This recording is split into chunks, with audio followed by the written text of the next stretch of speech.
Donald Trump's tariffs are illegal. And that's not me saying that. That's the U.S. Court of International Trade. Though notably, a federal appeals court has now already granted the White House's request to temporarily pause the ruling, which specifically came from a 3-judge panel that unanimously rejected not only the tariffs imposed on goods from China, Mexico, and Canada in response to what the administration said was the unacceptable flow of drugs and undocumented immigrants into the U.S., it also applies to the universal 10% tariffs put in place to address the trade deficits, as well as the so-called reciprocal tariffs of between 20 and 50% that have been imposed on dozens of the country's trading partners. Though notably, those have been paused since April and they're not set to kick in until July 9th, with Trump trying to use the threat of those tariffs coming back to strong-arm other countries into more favorable trade deals. But in any case, beyond that, the ruling does not affect Trump's tariffs on steel, aluminum, and cars, and it also likely wouldn't affect tariffs that he's threatened against pharmaceuticals, semiconductors, and other major imports. And that because those tariffs haven't been implemented in the same way as the others. Because the ones that the court said were illegal, Trump put them in place by invoking a 1977 law called the International Emergencies Economic Powers Act, with him seemingly doing so as a way to avoid waiting for Congress or having the government compile reports and request public comments as is usually required. Especially because a big thing is that before Trump took office, no president ever invoked the law to impose tariffs on other countries. In fact, the law doesn't even mention tariffs. It mostly deals with trade embargoes and sanctions. And so with that, you had these 3 judges who, by the way, were appointed by Reagan, Obama, and Trump, emphasizing that they weren't passing judgment on the, quote, wisdom or likely effectiveness of the president's use of tariffs as leverage, and explaining that they were impermissible not because it is unwise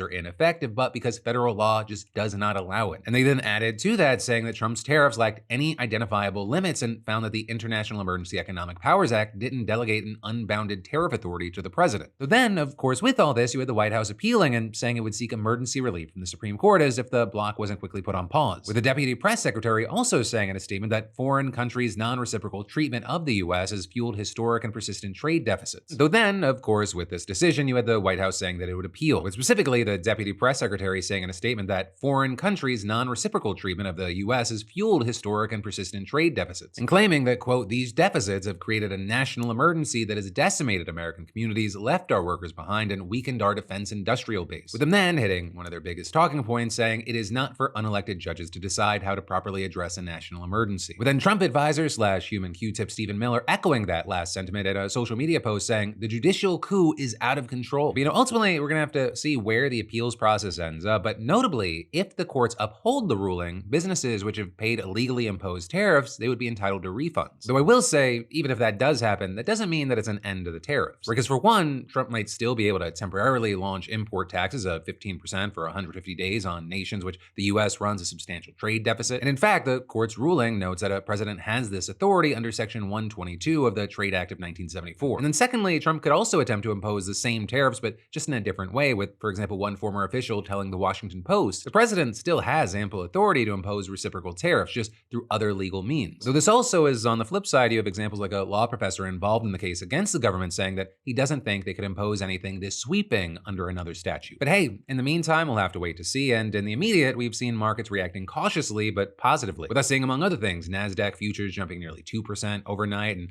the dollar rising against the yen and euro.